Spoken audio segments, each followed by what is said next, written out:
A Pico is half the price of a debug probe from Raspberry Pi, and the small RP2040 boards are even cheaper. We're going to build our own debug probe, and VS Code won't even notice the difference. SWD single wire debug is got to be the cleanest way to flash and step debug a Pico or Pico 2. No button mashing, full breakpoint support in VS Code, and the Raspberry Pi's official debug probe does this brilliantly. But at 12 quid, it's not something that I necessarily want on every bench. By the end of this, you'll have an equivalent setup running off a £3 RP2040, and your IDE won't even notice the difference. Let's break it down. Now, I do use Raspberry Pi debug probes a lot. I've got one connected here. They're great. It means I can actually just take control of my Pico remotely, flash code to it, and debug my code without actually getting our hands on. And it does that using this special port at the back of the Pico called a single wire debug port, SWD. And that has three connections there. It's got the data, or the SWD IO, the IO port, the clock port, and you need ground. And those are the three things that we connect up to our debug probe. Now, I get the wiring the wrong way around at times and find it hard remembering. The easiest way I find to remember is actually if you place a debug probe and a Pico side by side, so the USB port is facing the same way on both, then actually the connections are consistent. It goes SWD IO, ground, clock. Easy. So I've got here the status blink example that you can just use the templates for in VS Code to generate, or download it from the GitHub on the Pico examples. So all of this does is basically use the status LED library to flash the LED. And I've set this up to run on the Pico 2, and using the Pico extensions tool, we can compile this, which is already compiled, and then I can flash it onto my device. And you see, there we go. Verification has started, verification OK, resetting the target device. We now have the code actually loaded directly onto my Pico. Cool. Actually, I want to get standard I/O to come through the debug probe as well. And there's a UART port on the probe for exactly that purpose. The standard connection for standard I/O from a Pico is to come out of GPIO 0 and 1. Now, connecting my probe to those ports, when my probe is generally at the back of the Pico, so it's close to the SWD port, means that I end up with wires everywhere, and I don't like that. So you can redefine which pins you want to use for this standard I/O, and that's what I normally do. And I normally pick GPIO 16 and 17. In fact, I always pick 16 and 17 because they're right next to the SWD port, which means we can connect that up nice and carefully and closely. Now, of course, we need to know which way around to connect those. And here we go. So the TX coming off of 16 is going to the top of those pins going into the debug probe. Then we've got ground, and then we've got the receive pin.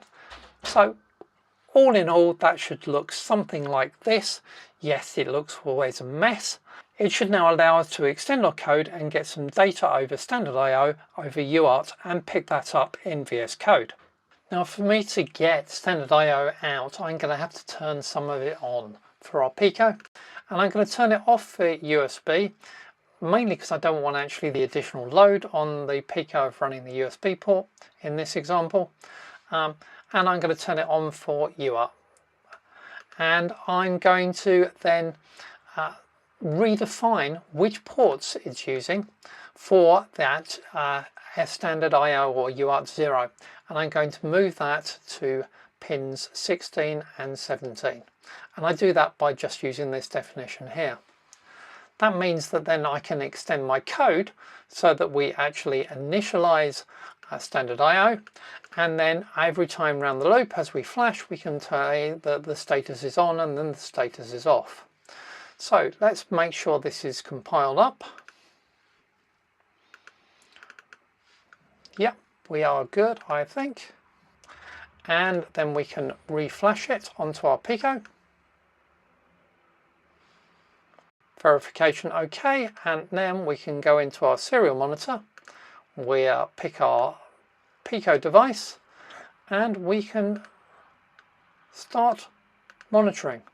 And there we can see the status on and off being flashed to our screen. Now a Pico is about half the price of a Pico Probe, and we can do all the same things with it using Raspberry Pi's own Debug Probe project, which has got all of the code that actually sits on a debug probe. Now we're going to have to do some building and cloning and a little bit of compilation and work to get this up. So we're going to have to clone it from GitHub, making sure that we include all of the submodules. We're then going to go in and build it. I'm going to build it from the command line. I need to give CMake a magic spell to tell it to turn debug on Pico, so that we use a Pico as our build environment, and then we can build it using the command make, and then I can use the Pico tool command from Raspberry Pi to actually load that onto my Pico. So let's whiz through this process. Let's clone this from GitHub. Now it's really important that you get the submodules, so I've got that recurse submodules switch in there. Then we're going to go into that folder and I'm going to create a build folder that I'm going to put everything in. I'll just show you what files are in there first. And then we can issue this CMake spell, which is actually going to cause the actual build environment to all get set up for us so that we can actually issue make and actually build the code.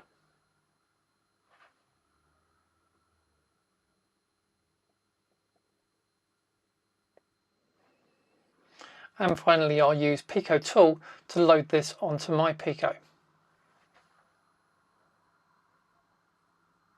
And I'll reboot the Pico as well so that it's all up and running. Now we've got it flashed, we need to actually work out how to connect it up. And the way that this works is that the clock and data I/O ports are actually on GPIO 2 and GPIO 3 on our Pico. So those are what we need to connect up to the SWD port, and we of course need ground as well, because we need to make sure that those signals are properly grounded, so we've got a comparable point so that everything actually works. So those are the three connections. That's how we need to connect that up. How do I know that? Well, the easiest way to know that is to actually look at the truth, which is the source code. And if we looked in the debug project and in the include folder, there is a file in there called board.pcode.config.h, and that tells me there that the SWK is on GPIO 2 and the IO is on GPIO 3. Usefully, it also tells me that the UART ports that it's using in order to actually give me UART information in the same way that the debug probe did is on GPIO 4 and 5. So I can connect those up too.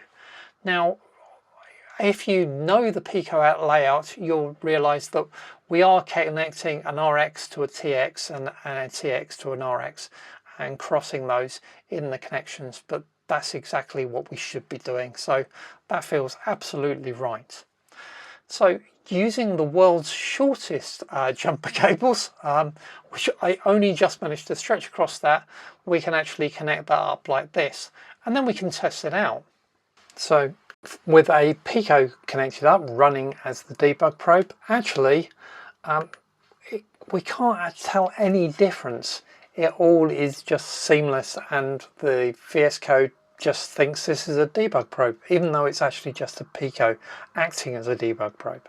This video is sponsored by WolfSSL, the embedded TLS SSL library, trusted by over 2,000 commercial and military projects. If you're building secure web services on constrained hardware, like I am, WolfSSL is your friend. It's fast, lightweight, fits ready, and plays beautifully with embedded stacks like FreeRTOS, Zephyr, and even bare metal. I've been hands-on with their WolfCrypt crypto engine, and it's refreshingly remixable too. You get full control, clean APIs and serious performance, whether you're securing IoT endpoints or spinning up HTTPS web services on a microcontroller. WolfSSL makes it doable. Hit the link below to check out the free trial and development resources. And if you're serious about embedded security, this is where to start. How about on a Pico 2? Well, that's actually pretty much the same. There's a slight change to the spell we need to cast to CMake to tell it that we're actually using a Pico 2, but apart from that, it's the same code. So I've already got the project cloned down, so this time I'm going to create a different build folder, one for the Pico 2. Going into that folder, I'm then actually going to use the CMake file or CMake command to issue that command to configure the Pico debug build to be for a Pico version for the Pico 2, and that requires those two definitions. Then we can hit make, and that will go away and build that. And once that's built, I can actually then flash that onto my Pico using Pico Tool, just as I did before. Now the connections out of the Pico 2 are exactly the same as they were out of the Pico. We've done the code in the same way, and it's still using GPIO 2 for the clock, 3 for the I/O data that goes into the SWD. And the same is true for the UART connection as well. We're still on 4 and 5. So that's easy to set up, and we end up with a board that looks like this. And once again, VS Code cannot tell the difference. Now, I do think there is one big downside to using a Pico or Pico 2 as a debug probe, and that's the amount of our breadboard that's actually being consumed by this probe. And I find that really I just don't have very much room to play with on the board. Now, one way I get over that is instead of using a Pico or a Pico 2 as my probe, I use one of the smaller RP2040 boards, something like a Pi Moroni Tiny 2040.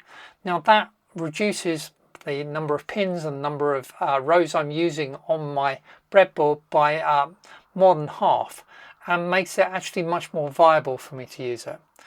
The other one I use quite frequently is the Waveshare's RP2040. Either of those are ideal, and certainly a Waveshare RP2040 I can get for a lot cheaper than a Pico as well. So that means that this becomes a very cheap option for how I build my own debug probes. Now, of course, you can get ambitious because we've got all of the code for this debug probe, so we can change it. And I did that on a video quite recently where I used a Waveshare RP2350 LCD 1.47 display module, and I put the debug probe code on that. But I also hacked the code. That means that all of the data that I was going across UART, I also displayed on its little LCD screen. So I could actually see the data there, as well as having it come towards my computer or whatever I was connecting to. And that was a really useful debug tool. For PCB stage work, the official debug probe earns its place. The form factor is just cleaner.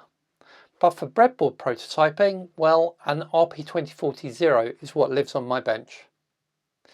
If you want to take this further, I've got a video on piping the UART output from standard I/O directly to a 1.47-inch RP2040 display. 0 serial monitors, everything is on the device. The link's above.